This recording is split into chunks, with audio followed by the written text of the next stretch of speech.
आप सब बच्चों को अच्छे से पढ़ाई करवा रहे हैं मेरे मेरे गाइडेंस में। तो मैंने आपको पहले वीडियो में आ की मात्रा बच्चों को बताने के लिए सिखाया था कि कैसे सिखाना है आपको बच्चों को। तो उसमें मैंने दो अक्षर की शुरुआत की थी। दो अक्षर में मैंने अलग अलग अक्षर पे मात्रा लगाना सिखाया। फिर उसके बाद वाले अक्षर पे मात्रा लगाना सिखाया और उसके बाद फिर दोनों अक्षरों पर मात्रा लगाना सिखाया। तो जिससे कि बच्चों को आ की मात्रा दो अक्षर में लगाना अच्छे से आ गया होगा। अब बारी आती है तीन अक्षर की। हमेशा मात्राएं हमें बच्चों को बहुत ही ध्यान से और स्लोली सिखाना चाहिए, बहुत जल्दबाजी में नहीं। क्योंकि ये जो एज है हमारे बच्चों की 4 से 5 साल तक की, इसमें बच्चों का बेस बनता है। जितना बच्चों का बेस स्ट्रॉन्ग होगा, नींव उनकी स्ट्रॉन्ग होगी, उतना ही आगे चल के उनको प्रॉब्लम्स कम आएंगी। मैंने ये अक्सर देखा है कि बड़ी बड़ी क्लासेस में बच्चे पहुंचने के बाद भी हिंदी सही से नहीं लिख पाते, उनको मात्राओं का सही से ज्ञान नहीं होता है।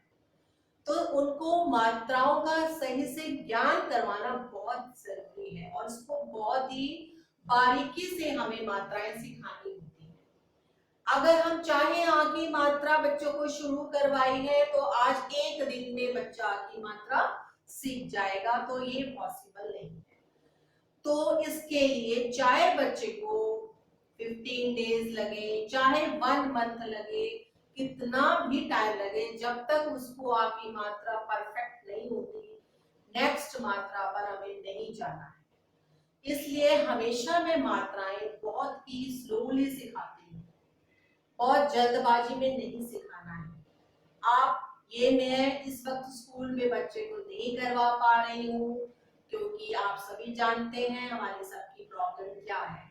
तो इस वक्त आप पेरेंट्स ही उसके टीचर हैं, तो मैं ये चाहती हूँ कि मैं अपनी गाइडेंस में आपको गाइड करूं और आप उस पर ध्यान दें एक एक पॉइंट पर।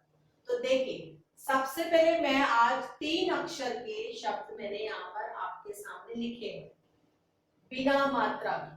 ठीक है, पहले तो उसको रिवाइज करवा सकते हैं, उसको पढ़वा के देखो बच्चों को। रजन, चवल, बदल, पलक, अबल, कबल, सरल, अचर, अनर, अबल, बन।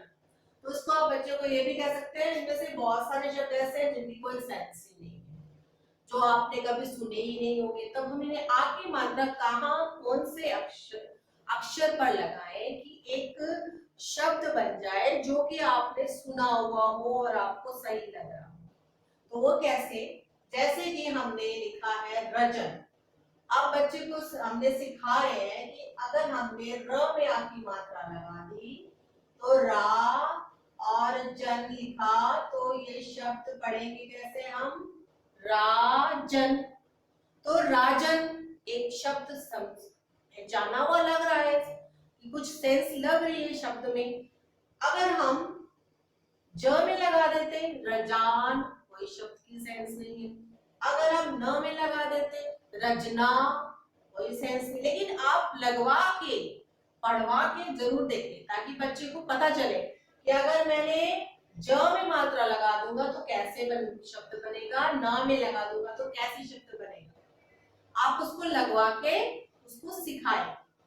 अब चावल, अब मैंने जब कई बार बच्चों को शुद्ध लेख बोलती हूँ मैं, तो बच्चे ना हमेशा चावल को कभी सही नहीं लिख पाते क्योंकि उन्हें ज्ञान ही नहीं है कि मात्रा की आवाज कहाँ पर आ रही। तो वो कभी वहां पे लगा देते हैं, कभी कभी ला पे लगा देते हैं और पढ़ते चावल ही है। तो मेन चीज इसमें क्या है? अब बच्चे ने चावल,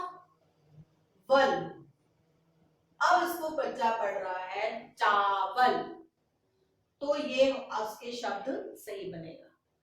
इसी तरीके से मैं बोलती हूँ लिखो बादल, बच्चा लिख देता है बदाल, बदला। तो बादल में आवाज कहाँ आ रही है? ब में। बादल, पालक, तबला। और हमेशा तबला दो। मैंने जितनी बार भी बच्चों को शुद्ध लेख में बोलती हूँ तो हमेशा बच्चे गलत लिखते हैं।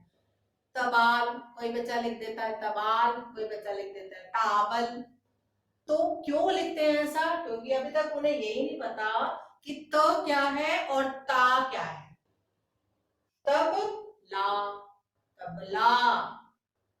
जब मैं उसको सही से बोलती हूँ, मेरे मुंह की तरफ देखो और देखो मेरे लिप्स कैसे चल रहे हैं, तब उनको उसी समय समझ में आ जाता है कि मैम बोल रही है तब ला। अब मुंह खुला मेरा तो आ की मात्रा है। तब ला, कमला। इस तरीके से शब्द बन रहे हैं। सर ला।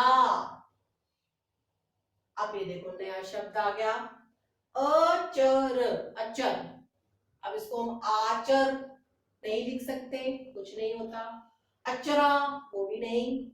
अचार, अब च में आ की मात्रा है तो हम बोलेंगे चार। अचार, अचार। अनार, अबला, अबला। वानर, वानर, वानर। तो इस तरीके से 3 अक्षर के शब्दों में मात्राएं, सिर्फ आ की मात्रा, आ की मात्रा कैसे लगेगी यही आपको सिखाना है।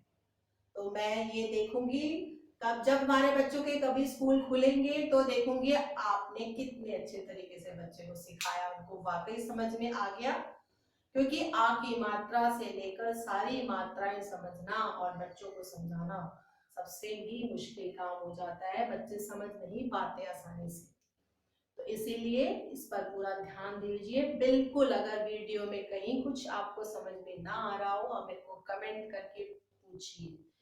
जहां कोई प्रॉब्लम लग रही हो आप कमेंट करके मुझसे पूछिए ताकि मैं उसको नए तरीके से आपको बता सकूं। तो इसी से मेरी आपसे यही रिक्वेस्ट है कि बच्चों पर ध्यान दीजिए, इस समय उनको पूरा ध्यान दीजिए पढ़ाई पर। ओके।